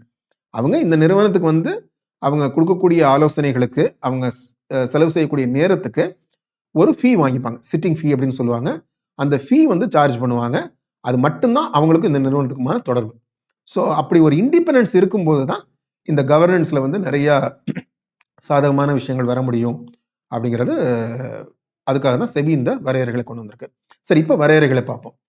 So முதல்ல ஒன்று, ஒரு போர்டுல எத்தனை இண்டிபெண்டன்ட் டைரக்டர்ஸ் இருக்கணும் அப்படிங்கறது ஒரு விதி சொல்றாங்க. அதாவது அந்த போர்டினுடைய சேர்மன், அந்த போர்டினுடைய தலைவர் ஒரு எக்ஸிகியூட்டிவ் டைரக்டரா இருந்தா, எக்ஸிகியூட்டிவ் டைரக்டர்னா யாருன்னு பார்த்துட்டோம். அந்த போர்டினுடைய சேர்மன், அந்த போர்டினுடைய தலைவர் எக்ஸிகியூட்டிவ் டைரக்டரா இருக்கிற பட்சத்துல 50% ஆஃப் த போர்டு எண்ணிக்கையில பாதி அளவிலான எண்ணிக்கை இண்டிபெண்டன்ட் டைரக்டர்ஸா இருக்கணும். அப்படி இல்லை, அந்த சேர்மன் வந்து ஒரு நான் எக்ஸிகியூட்டிவ் டைரக்டர் அப்படின்னா 1/3 எண்ணிக்கை இண்டிபெண்டன்ட் டைரக்டரா இருக்கணும். 1/3 of the board should be of independent directors. இது முதல் விதி. அடுத்தது, ஒரு சேர்மன் வந்து இப்ப நம்ம ஏற்கனவே பார்த்தோம், எக்ஸிகியூட்டிவ் டைரக்டர் அப்படிங்கிறவங்க வந்து இங்கேயும் இருப்பாங்க. அதாவது மேனேஜ்மெண்ட்லயும் இருக்க வாய்ப்பு இருக்கு. ஏன்னா அவங்க வந்து எக்ஸிகியூட்டிவ் டைரக்டருங்க அந்த கம்பெனியில வேலை பார்க்கக்கூடியவங்க. அவங்க போர்ட்லயும் இருப்பாங்க, அதே சமயத்துல மேனேஜ்மெண்ட்லயும் இருக்க வாய்ப்பு இருக்கு. ஆனா ஒரு தெளிவான ஒரு கைடன்ஸ் இருக்கு. ஐடியல் கேஸ்ல அந்த சேர்மன்ங்கிறவரு, இந்த போர்டுடைய தலைவராக இருக்கக்கூடிய சேர்மன்ங்கிறவரு மேனேஜ்மெண்டோட தலைவராகவும் இருக்கக்கூடாது. தலைவர்னா மேனேஜ்மெண்டோட தலைவர்னா ஒரு சிஇஓவோ எம்டிஓ மேனேஜிங் டைரக்டராவோ இருந்தா அவர் தான் டாப் பர்சன் இந்த மேனேஜ்மெண்ட். அந்த மேனேஜ்மெண்டோட டாப் பர்சனே போர்டோட லீடராகவும் போர்டோட சேர்மனாகவும் இருக்க முடியாது அப்படிங்கிறது ஒரு ஐடியல் கேஸ். இப்போதைக்கு இது வந்து செபி வந்து பட்டியலிடப்பட்டிருக்க டாப் 1000 கம்பெனிஸ்க்கு மட்டும், மேலிருந்து பை மார்க்கெட் கேபிடலைசேஷன் முதல் 1000 கம்பெனிகளுக்கு மட்டும் இதை ஒரு விதியா வச்சிருக்கு. பட் ஆனா இது வந்து ஒரு ஐடியல் திங். இதை வந்து எல்லா நிறுவனங்களும் பின்பற்றுறது நல்லது அப்படிங்கிறது. அப்புறம் இதுல வந்து நிறைய கமிட்டிஸ் வந்து உருவாக்க சொல்லும் செபி. அந்த ஒவ்வொரு கமிட்டிக்கும் ஒரு வேலை இருக்கும். அது இவங்க எல்லாம் சேர்ந்து, இந்த கமிட்டிகள் எல்லாம் சேர்ந்துதான் அந்த நிர்வாகம் சரியா நடக்குது அப்படிங்கிறத உறுதி செய்வாங்க. இதுல ஒரு கமிட்டிங்கிறது வந்து nomination committee for independent directors. So இந்த இண்டிபெண்டன்ட் டைரக்டர்கள் வந்து நிறைய முக்கிய பங்கு வகிக்கிறாங்க. அவங்க நிறைய எண்ணிக்கையில இப்போ கம்பெனிகளுக்குள்ள செபி ரூல்ஸ் மூலமா கொண்டு வர்றாங்க. அந்த இண்டிபெண்டன்ட் டைரக்டர்ஸை எப்படி தேர்ந்தெடுக்கிறது? இந்த இண்டிபெண்டன்ட் டைரக்டர்ஸ்க்குன்னு ஒரு டேட்டா பேங்க் இருக்கும். அவங்க அதுல இருந்து தான் இண்டிபெண்டன்ட் டைரக்டர்ஸ் இவங்க தேர்ந்தெடுக்கணும். அப்ப இவரை தேர்ந்தெடுக்கலாம் சொல்றதுக்கு இந்த கம்பெனிக்குள்ள, இந்த போர்டுக்குள்ள ஒரு கமிட்டி இருக்கும். அவங்க தான் அந்த இண்டிபெண்டன்ட் டைரக்டர்ஸை நாமினேட் பண்ணுவாங்க, பரிந்துரை செய்வாங்க. அதன் அடிப்படையில அந்த இண்டிபெண்டன்ட் டைரக்டர்ஸை நம்ம எடுப்பாங்க. அப்புறம் ஆடிட்டர் என்ன? இந்த கம்பெனியோட நிதி நிர்வாகத்தை தணிக்கை செய்வார். இதுல ஒரு சின்ன ஒரு முரண்பாடு என்னன்னா, இவருக்கு பணம் கொடுக்கறது, இவருக்கு அந்த ஃபீஸ் கொடுக்கறது இந்த கம்பெனி தான். ஆனா இந்த கம்பெனி வந்து ஏதோ ஒரு தப்பு செஞ்சாலோ, ஏதோ ஒரு முறைகேடு இருந்தாலோ, ஏதோ ஒரு தவறு இருந்தாலோ, அவங்களோட நிதி நிர்வாகத்துல, அவங்களோட பினான்சியல் ஸ்டேட்மெண்ட்ஸ்ல ஏதோ ஒரு தப்பு இருக்கு, அக்கௌண்டிங்ல ஏதோ ஒரு தப்பு இருக்கு அப்படின்னா அதை சுட்டி காட்ட வேண்டியவர் ஆடிட்டர். ஸோ இதுல ஒரு சின்ன ஒரு முரண் இருக்குல்ல, ஒரு பணம் வாங்குற ஒருத்தருக்கே பாதகமான ஒண்ணு அவரை செய்ய வேண்டிய ஒரு சூழல் வரலாம். அதை செய்யணும், அதுதான் அவருடைய ப்ரொஃபஷனல் எத்திக்ஸ். ஸோ ஆனா இதை வந்து உறுதிப்படுத்துறதுக்காக செபி ஒரு கட்டுப்பாடை வைக்கிறாங்க. எந்த ஒரு ஆடிட்டரும் அவருடைய மொத்த வருமானத்துல ஒரு நிறுவனத்தினுடைய பங்குங்கிறது 10 விழுக்காட்டுக்கு மேல இருக்க முடியாது. அதாவது என்ன இங்க சொல்ல வர்றாங்கன்னா, அவர் இந்த நிறுவனத்தையே அவரோட வருமானத்தோட பெரும்பகுதியை சார்ந்து இருக்கிறாருன்னா, அப்ப இந்த நிறுவனத்துக்கு எதிராக அவர் எதுவுமே பேச மாட்டார். இந்த நிறுவனத்துல ஒரு தப்பு நடக்குதுன்னா கூட அதை சுட்டி காட்ட மாட்டார். அதுதான் இந்த விதி வைக்கிறாங்க. அவருடைய மொத்த வருமானத்துல ஒரு கம்பெனியோ இல்ல அந்த ஒரு குழுமத்தில இருந்தோ வரக்கூடிய வருமானங்கிறது 10 விழுக்காட்டுக்கு உள்ளதான் இருக்கணும், அதுக்கு மேல இருக்க முடியாது அப்படிங்கிறது. அப்புறம் இன்னொன்னு ஆடிட்டர் ரொட்டேஷன். ஒரே ஆடிட்டர் வந்து தொடர்ந்து இருக்க முடியாது, அதிகபட்சம் 5 ஆண்டுகள், அதுக்கப்புறம் அவரை மாற்றப்படணும் அப்படிங்கிறது. அப்புறம் இந்த ஆடிட்டரை எடுக்கிறதுக்கும் ஒரு கமிட்டி இருக்கும். இந்த ஆடிட்டரை நாமினேட் பண்றதுக்கு, அதாவது ஆடிட் கமிட்டின்னு ஒன்று இருக்கும். அந்த ஆடிட் கமிட்டிக்கு 2 வேலை. இவங்க வந்து இந்த பினான்சியல் ஸ்டேட்மெண்ட்ஸ் அப்பப்போ சரி பார்க்கணும், சரி பார்த்து அதன் மூலமான பரிந்துரைகளை போர்டுக்கு கொடுக்கணும், மேனேஜ்மெண்ட்டுக்கு கொடுக்கணும். அது ஒண்ணு. அது போக இவங்க தான் வந்து ஆடிட்டரையும் பரிந்துரைப்பாங்க. அவங்களை ஆடிட்டரை நாமினேட் பண்றது இவங்களோட வேலை தான். அப்புறம் ரிலேட்டட் பார்ட்டி டிரான்சாக்ஷன். முதல்ல இப்ப ரிலேட்டட் பார்ட்டினா என்ன அப்படிங்கிறத முதல்ல தெரிஞ்சுக்கணும். இப்போ இந்த நிறுவனம் இருக்கு, நிறுவனம் கம்பெனி ஏன்னு வச்சுப்போம். இந்த கம்பெனி ஏவுக்கு நிறைய துணை நிறுவனங்கள் இருக்கலாம், சப்சிடியரிஸ் இருக்கலாம். அப்புறம் இந்த கம்பெனி ஏல இருக்கக்கூடிய management or board of directors or promoters, இவங்களுக்கு வேற பல நிறுவனங்கள் வச்சிருக்கலாம் இவங்க வெளியே, இல்ல வேற பல நிறுவனங்கள்ல இவங்க முக்கியமான பொறுப்புலையோ இல்ல தொடர்புகளையோ இருக்கலாம். அவங்களுக்கு சார்பான சில நிறுவனங்கள் வெளியே இருக்கலாம். இப்ப நம்ம மேற்சொன்ன எந்த நிறுவனமோ, துணை நிறுவனமோ இல்ல இங்க இருக்கக்கூடிய முக்கியமான நபர்களுக்கு தொடர்புள்ள நிறுவனங்களோ, இது எல்லாமே இப்ப கம்பெனி ஏவுக்கு ரிலேட்டட் பார்ட்டி. சோ இப்ப இந்த கம்பெனி ஏ வந்து ரிலேட்டட் பார்ட்டியோட எந்த பரிமாற்றமுமே எந்த பரிவர்த்தனையுமே பண்ணக்கூடாதா, கொடுக்கல் வாங்கல் எதுவுமே வச்சுக்க கூடாதா? ஏன் இப்ப ஒரு நிறுவனம், இப்ப இப்படி ஒரு ரிலேட்டட் பார்ட்டி நிறுவனம் இந்த கம்பெனி ஏவுக்கு வாடிக்கையாளரா இருக்கலாம், ஒரு ரிலேட்டட் பார்ட்டி நிறுவனம் ஒரு இந்த கம்பெனி ஏவுக்கு ஒரு சப்ளையரா இருக்கலாம், இந்த ரிலேட்டட் பார்ட்டி நிறுவனம் வந்து கம்பெனி ஏவுக்கு வந்து ஒரு ஆலோசகரா இருக்கலாம், ஒரு கன்சல்டிங் கம்பெனியா இருக்கலாம். இப்படிலாம் இருக்கக்கூடாதா அப்படின்னு கேட்டா அப்படி ஒரு விதிமுறை இல்லை, இருக்கவே கூடாதுன்னு ஒண்ணு இல்லை. அப்படி இருக்கணும்னா நீங்க முதல்ல செபிட அப்ரூவல் வாங்கியிருக்கணும் அப்படியும் கட்டுப்பாடுகள் இல்லை. ஆனா ஒரு ஒரு கைடன்ஸ் இருக்கு. அதாவது ஆர்ம்ஸ் லென்த் பேசிஸ்ன்னு சொல்லுவாங்க. ஆர்ம்ஸ் லென்த் பேசிஸ்னா நீங்க இப்ப நீங்க ஒரு வாடிக்கையாளர்னா மற்ற வாடிக்கையாளர்கள் எல்லாம் எப்படி நடத்துவீங்களோ அதே மாதிரி இவங்களையும் நடத்தணும். மற்ற சப்ளையர்கள் எல்லாம் எப்படி நடத்துவீங்களோ அதே மாதிரி இவங்களையும் நடத்தணும். அது இவங்களுக்குன்னு ஒரு தனி பிரைஸ், இவங்களுக்குன்னு ஒரு ஸ்பெஷல் பிரைஸ், இவங்களுக்குன்னு ஒரு ஸ்பெஷல் டேர்ம்ஸ் அண்ட் கண்டிஷன், ஏதோ ஒரு சலுகை நான் கொடுக்குறேன் அப்படின்னா இருந்ததுன்னா அது முறைகேடுகளுக்கு வழிவகுக்கும். இதை ரொம்ப க்ளோஸா பார்ப்பாங்க. இதை வந்து ஒரு கமிட்டி ரிவ்யூ பண்ணும். அதே மாதிரி ஆடிட்ல வந்து இதை ரொம்ப தனிப்பட்ட முறையிலேயே இதை பார்ப்பாங்க. ஆடிட் கமிட்டி வந்து இதை குறிப்பா இந்த ரிலேட்டட் பார்ட்டி டிரான்சாக்ஷன்ஸை பார்க்கும். அதே மாதிரி இன்வெஸ்டர்ஸுமே இதை முக்கியமா அனலைஸ் பண்ணுவாங்க. அது ரொம்ப முக்கியமான ஒன்று. ஏன்னா அதுல சில முறைகேடுகளுக்கு வாய்ப்புகள் இருக்கு அப்படிங்கிறதுனால.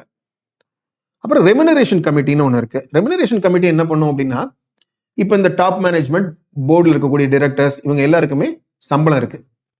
அவங்க எந்த அளவுக்கு சம்பளம் எடுக்கலாம், ஒரு நியாயமான சம்பளமா இருக்கணும் அது.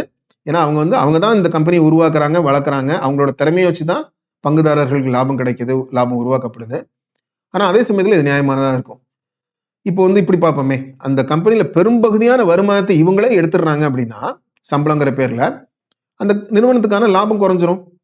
லாபம் தான் பங்குதாரருக்கு உரிமை உள்ள ஒண்ணு. அப்ப பங்குதாரருக்கு இதனால பங்குதாரருக்கு அந்த லாபம் டிவிடெண்டா பிரிஞ்சு வரணும், ஈவுத்தொகையா வரணும். அப்படி இல்லைன்னா அந்த நிறுவனத்தோட வளர்ச்சிக்காக அது மறுமுதலீடு செய்யப்படணும். இது ரெண்டு தான் பங்குதாரருக்கு லாபம். அப்படி இல்லாம இவங்களே நிறைய அதிகப்படியான சம்பளமா அதை வெளியே எடுத்துட்டு போயிட்டாங்கன்னா அது பங்குதாரருக்கு நல்லது இல்லை. அதுல ஒரு கட்டுப்பாடு வேணும் அப்படிங்கறதுக்காக தான் ஒரு ரெமுனரேஷன் கமிட்டி இருக்கு. அதே மாதிரி இந்த இண்டிபெண்டன்ட் டைரக்டர்ஸ், இந்த இண்டிபெண்டன்ட் டைரக்டர்ஸ் வந்து அவங்க வந்து உண்மையிலேயே இண்டிபெண்டா இருக்கணும், ட்ரூலி இண்டிபெண்டா இருக்கணும். அவங்களுக்கு இந்த கம்பெனியோட எந்த ஒரு ஃபினான்ஷியல் டையோ இல்ல ஒரு பிசினஸ் டைஸோ இருக்கக்கூடாது. அதே மாதிரி அவங்க என்ன ஃபீஸ் சார்ஜ் பண்றாங்க அப்படிங்கிறதும் வெளிப்படையா சொல்லப்படணும். ஸோ இப்போ இது எல்லாமே வந்து இது இது இது மட்டுமே இல்லை, இது ஒரு முக்கியமான சில விதிமுறைகள் அப்படிங்கிறத மட்டும் தான் இப்போ நம்ம மேலோட்டமா பார்த்துருக்கோம். இது இந்த மாதிரியான கார்பரேட் கவர்னன்ஸ் ஆஸ்பெக்ட்ல அந்த கம்பெனி எப்படி செயல்படுது அப்படின்னு பார்த்தோம்னா இதுல வந்து அந்த நிர்வாகத்தினுடைய நேர்மை நமக்கு தெரியும், அந்த நிர்வாகத்தினுடைய வெளிப்படைத்தன்மை தெரியும். அப்படி இருக்கக்கூடிய நிறுவனங்கள் தான் வளர முடியும். அப்படி இருக்க நிறுவனங்கள் தான் மைனாரிட்டி ஷேர் ஹோல்டர்ஸ்க்கு நியாயமான பங்கை கொடுக்க முடியும். அதனால அதை நம்ம கவனமா பார்க்க வேண்டும். சரி, அடுத்து வந்து வரக்கூடிய கான்செப்ட் ப்ரொமோட்டர் ஹோல்டிங் அப்படிங்கிறத. முதல்ல ப்ரொமோட்டர்னா யாரு அப்படிங்கிறதே வந்து ஒரு சின்ன ஒரு அவ்வளவு தெளிவான வரையறை கிடையாது. லீகலா சொல்லணும்னா ப்ரொமோட்டர் வந்து ஒரு இன்வெஸ்டர், ப்ரொமோட்டர்னு சொல்லப்படக்கூடிய ஒரு இன்வெஸ்டர் ப்ரொமோட்டர், அப்படிதான் ஒரு legal definition. Promoter is an investor who has been named or identified as the promoter. இவர் ப்ரொமோட்டர்னு ஒரு இன்வெஸ்டர் சொன்னாங்கன்னா அவர் தான் ப்ரொமோட்டர். பட் பொதுவாக அவர் எப்படி இருப்பார் அப்படின்னா, அவர் தான் அந்த நிறுவனத்தை தொடங்கி நடத்தினவரை, அந்த நிறுவனத்தை தொடங்கினவரே அவரா இருக்க வாய்ப்புகள் இருக்கு. இல்ல அந்த நிறுவனத்தினுடைய தொடக்க காலத்துல ஏர்லி ஸ்டேஜஸ்ல பெரிய அளவுல இன்வெஸ்ட் பண்ணவரா இருக்க வாய்ப்பு இருக்கு. அல்லது இன்றைய தேதியில அவர் வந்து ஒரு கண்ட்ரோலிங் ஸ்டேக்கை வச்சிருக்கக்கூடியவரா இருக்க வாய்ப்பு இருக்கு. ஒரு பெரிய அளவிலான அதாவது போர்டை இன்ஃப்ளூயன்ஸ் பண்ணக்கூடிய அளவுக்கு, அதாவது நிறுவனத்தினுடைய முடிவுகளில் தாக்கம் ஏற்படுத்தக்கூடிய அளவுக்கான ஒரு அதிகப்படியான பங்கு வச்சிருக்கக்கூடிய ஒரு ப்ரொமோட்டர் அப்படிங்கிறது. இதுல பொதுவா வந்து நம்ம இந்திய சூழல்ல ப்ரொமோட்டர் ஹோல்டிங் அதிகமா இருக்கிறது நல்லது அப்படின்னு பார்ப்போம். இது ஒரு இந்தியாவுக்கே உள்ள தனிப்பட்ட ஒரு இதுன்னு பார்க்கணும். இப்போ இதே வந்து வெளிநாடுகள், வளர்ந்த நாடுகள், குறிப்பா அமெரிக்கால ப்ரொமோட்டர் ஹோல்டிங் குறைவா இருக்கிறது நல்லதுன்னு பார்ப்பாங்க. ஏன்னா இல்லைன்னா அவரோட தலையீடு இருக்கும், ப்ரொஃபஷனல் மேனேஜ்மெண்ட்டை அவர் வந்து இடைஞ்சல் பண்ணுவாரு. அவர் வந்து அமைதியா இருந்தாரு, அவரோட தலையீடு இல்லாம அவருடைய ஹோல்டிங் குறைவா இருந்து அவரோட தலையீடு இல்லாம இருந்ததுன்னா அது நிறுவனத்துக்கு நல்லது அப்படின்னு பார்ப்பாங்க. ஆனா இந்திய சூழல்ல இது வந்து நம்ம பொருள்னா பத்திரமா பார்த்துப்போம், அக்கறையா பார்த்துப்போம், அடுத்தவங்க பொருள்னா எப்படியும் போகட்டும்னு விடுவோம் அப்படிங்கிற ஒரு மனநிலை இந்தியர்களுக்கு இருக்கிறதுனால ப்ரொமோட்டர் ஹோல்டிங் அதிகமா இருக்கிறது நல்லது அப்படிங்கிறது இந்தியாவில் இருக்கக்கூடிய ஒரு கருத்து. ஏதாவது என்னன்னா, இந்த கம்பெனில எனக்கு பலன் இருக்கு, இந்த கம்பெனில எனக்கு அதிக பங்கு இருக்குன்னா அவர் அதிகமா அந்த கம்பெனியோட நலனுக்காக உழைப்பாரு, அந்த கம்பெனியோட நல்லது அவருக்கும் நல்லது அப்படிங்கிறத அதிகமா அவர் பங்களிப்பு செய்வார் அப்படின்னு ஒரு கோணம். இன்னொரு கோணம், அவர் ஏன் அவரோட பங்கை குறைச்சிக்கிறாரு? அப்போ வந்து அவருக்கே அந்த நிறுவனத்து மேல நம்பிக்கை இல்லையா? நம்ம எல்லாரையும் விட அவருக்கு தான் அதிகம் தெரியும் அந்த நிறுவனத்தை பத்தி. ஏன்னா அவர் தான் அந்த பெரும்பாலும் அந்த நிறுவனத்தை தொடங்கி நடத்தினவரா இருப்பாரு, இல்ல பெரிய இன்வெஸ்டர் இல்ல கண்ட்ரோலிங் ஸ்டேக் வச்சிருக்காருன்னா அவருக்கு அந்த நிறுவனத்தை பத்தி அதிகமா தெரியும் நம்மளை விட. அவரே வந்து தன்னோட பங்கு குறைச்சிக்கிறாரு, தன்னுடைய பங்கினுடைய அளவை குறைச்சிக்கிட்டே வர்றாரு அப்படின்னா அப்ப அவருக்கே அந்த நிறுவனத்து மேல நம்பிக்கை இல்லையோ, அப்ப ஏன் நம்ம போய் ரிஸ்க் எடுக்கணும் அப்படிங்கிற மாதிரியான சந்தேகங்கள்லாம் நமக்கு வரலாம். அப்புறம் இன்னொரு விஷயம், அந்த ப்ரொமோட்டர் ஹோல்டிங்கை அவர் பிளட்ஜ் பண்ண முடியும். அதாவது அடமான வச்சு அவர் வந்து ஃபண்ட் ரைஸ் பண்ண முடியும். அது வந்து ஒரு தப்பான ஒரு செயல் கிடையாது, ஒரு சட்டத்துக்கு உட்பட்டது தான். ஆனா அது வந்து ஒரு அளவுக்கு அதிகமான பெர்சன்டேஜ் இருக்கும்போது அது ஒரு டேஞ்சரஸ் சைனா பார்க்கணும். ஏன்னா அது வந்து மார்க்கெட்ல வந்து ஒரு மார்க்கெட் ரிஸ்க் கிரியேட் பண்ண முடியும். இப்போ என்னன்னா அவர் வந்து அடமானம் வச்சிருக்கிறாரு அப்படின்னா அந்த சந்தை மதிப்புக்கு அப்படியே அவங்க வந்து கடன் கொடுக்க மாட்டாங்க. அதுல இருந்து ஒரு மார்ஜின் ஆஃப் சேஃப்டி ஒரு பர்சன்டேஜ் கம்மி பண்ணி, அது ஹேர் கட்னு சொல்லுவாங்க, ஒரு சர்டன் பர்சன்டேஜ் கம்மி பண்ணி தான் அதுக்கு மதிப்பிட்டு அதுக்கு ஈடாக தான் அவங்க கடன் கொடுப்பாங்க. இப்போ மார்க்கெட்ல வந்து விலை விழுந்துருச்சு அப்படின்னா இப்போ அவர் வந்து இன்னும் அதிக பங்குகளை பிளட்ஜ் பண்ண வேண்டி வரும் அந்த கடனுக்கு ஈடா. ஸோ அது வந்து நிறைய அன்சர்டனிட்டிஸை மார்க்கெட்ல உருவாக்கும். அதனால வந்து சந்தையில வந்து அதனுடைய தாக்கம் இருக்கும். அதனால வந்து ப்ரொமோட்டர் ஹோல்டிங் அதிகமாக பிளட்ஜ் ஆயிருக்குங்கிறது ஒரு நல்ல குறியீடு இல்லை. அது போக வந்து ப்ரொமோட்டர் வந்து அடமானம் வச்சு தான், தன்னுடைய பங்கு அடமானம் வச்சு தான் ஃபண்ட் ரைஸ் பண்ண வேண்டிய நிலைமையில இருக்குதா கம்பெனி அப்படிங்கிறதும் ஒரு நல்ல அதையும் ஒரு கேள்விக்குள்ளாக்கலாம். சரி, ஒரு பிசினஸ்ல இருக்கக்கூடிய ரிஸ்க் என்ன, அது நமக்கு ஒரு இன்வெஸ்டரா தெரிஞ்சிருக்கணும். அதை விட முக்கியம், அந்த பிசினஸ்ல இருக்கக்கூடிய ரிஸ்க் என்னன்னு அந்த பிசினஸ் நடத்தக்கூடியவங்க தெளிவா புரிஞ்சிருக்காங்களா, அதை அவங்க வெளிப்படையா சொல்றாங்களா அப்படிங்கிறதும் முக்கியம். ஸோ எந்த ஒரு பிசினஸ்லயுமே ரிஸ்க் இல்லாம இல்லை, ரிஸ்க் எடுத்தாதான் ரிவார்ட் கிடைக்கும். பொதுவா எந்த ஒரு தொழில் முனைவருமே ரிஸ்க் அதிகமா எடுக்கக்கூடியவர் தான் தொழில் முனைவராக ஆகிறாரு. இல்லைன்னா அவங்க ஒரு பாதுகாப்பான ஒரு மாத சம்பளத்துல வேலை பார்த்துட்டு இருப்பாங்க. ஆனா அந்த ரிஸ்க்குங்கிறது ஒரு கால்குலேட்டட் ரிஸ்கா இருக்கணும். அந்த ரிஸ்க் என்னங்கிறது அவங்களுக்கு முழுமையா தெரிஞ்சிருக்கணும்.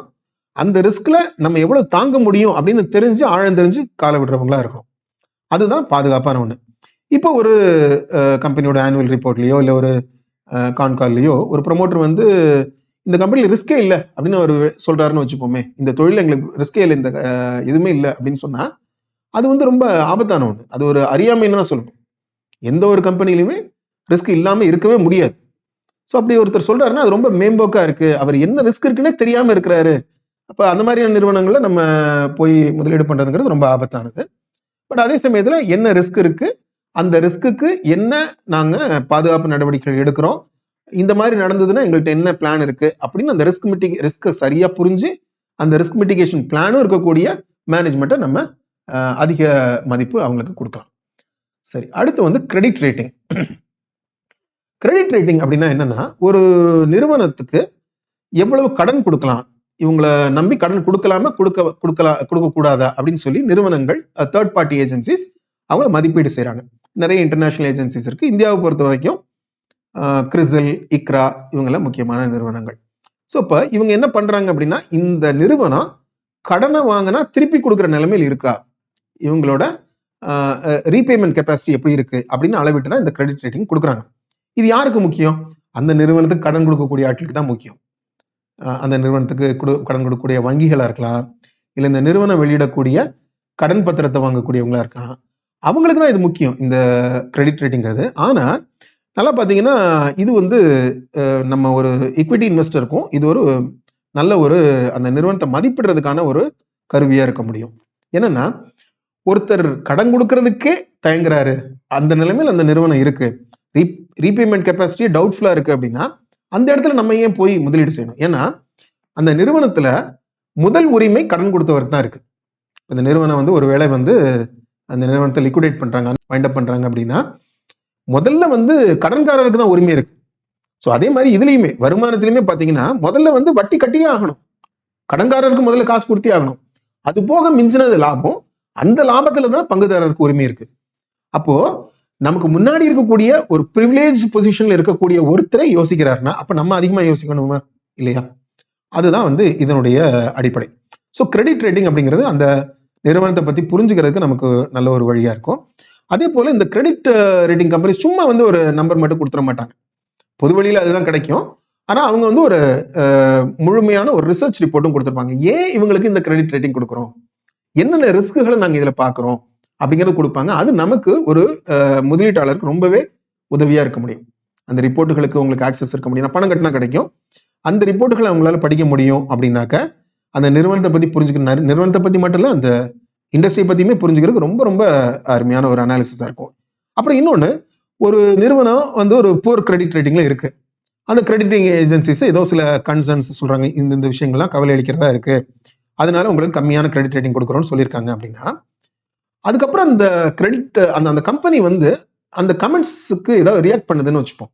ஸோ ஆமா இந்த குறைகள் சொல்லியிருக்காங்க, ஆமா அதெல்லாம் உண்மைதான், ஸோ அப்ப நம்ம இதெல்லாம் சரி பண்ணுவோம் அப்படின்னு சொல்லி ஒரு அந்த கம்பெனி வந்து நடவடிக்கை எடுக்குன்னு வச்சுப்போமே, அது ஒரு நல்ல விஷயம் தானே.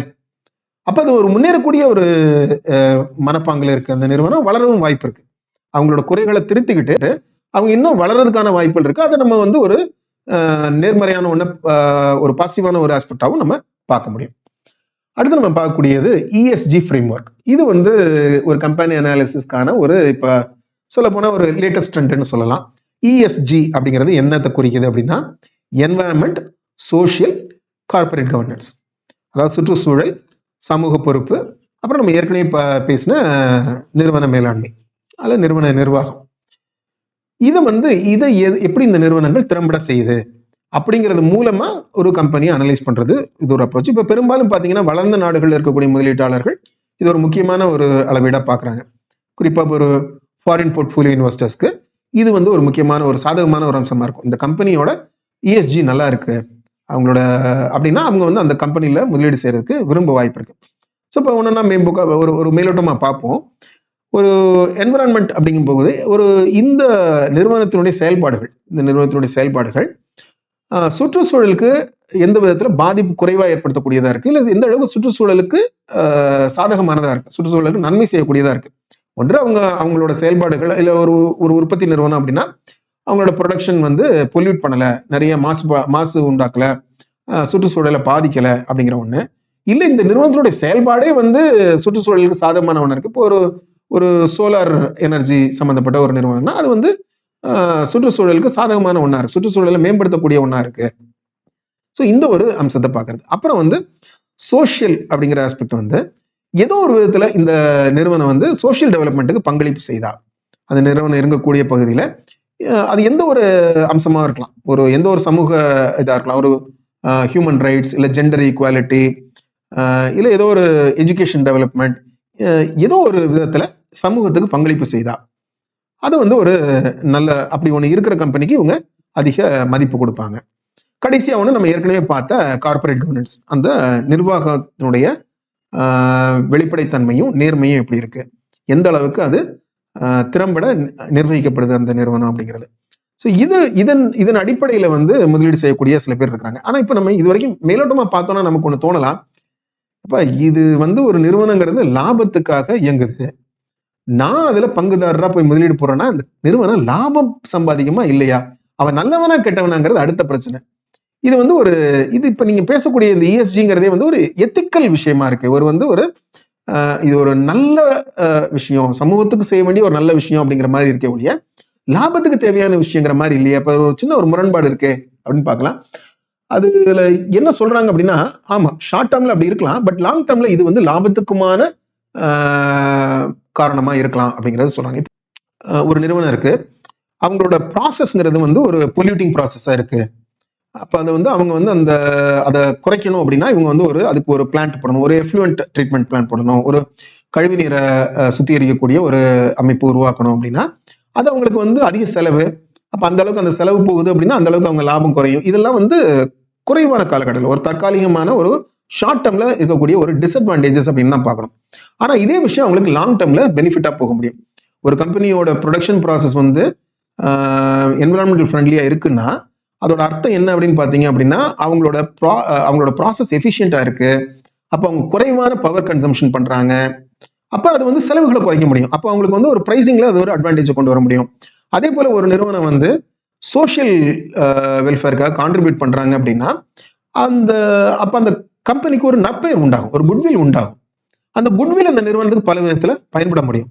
மேபி அந்த பொருளை வாங்குற ஒரு கஸ்டமர் வந்து இந்த காரணத்துக்காகவே அந்த பொருளை வாங்க முடியும். இல்ல 2 காம்படிட்டர் இருக்கும்போது இந்த நிறுவனத்தோட பொருள் வாங்குறது வந்து நல்லது தானே, ஏன்னா அவங்க நல்லது செய்யறாங்கல்ல அப்படின்னு சொல்லி அவங்க ஒரு முடிவெடுக்க வாய்ப்பு இருக்கு.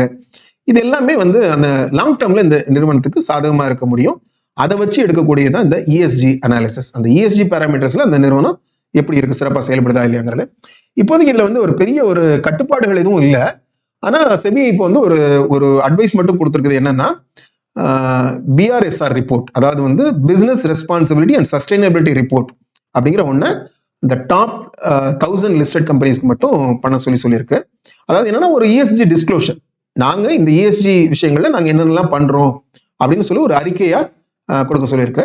ஆனா இது வந்து எந்த ஒரு நிறுவனக்குமே இது வந்து ஒரு நல்ல ஒரு விஷயமா இருக்க முடியும். அவங்க வந்து நிறைய முதலீட்டாளர்களை ஈர்க்க முடியும் இதன் மூலமா.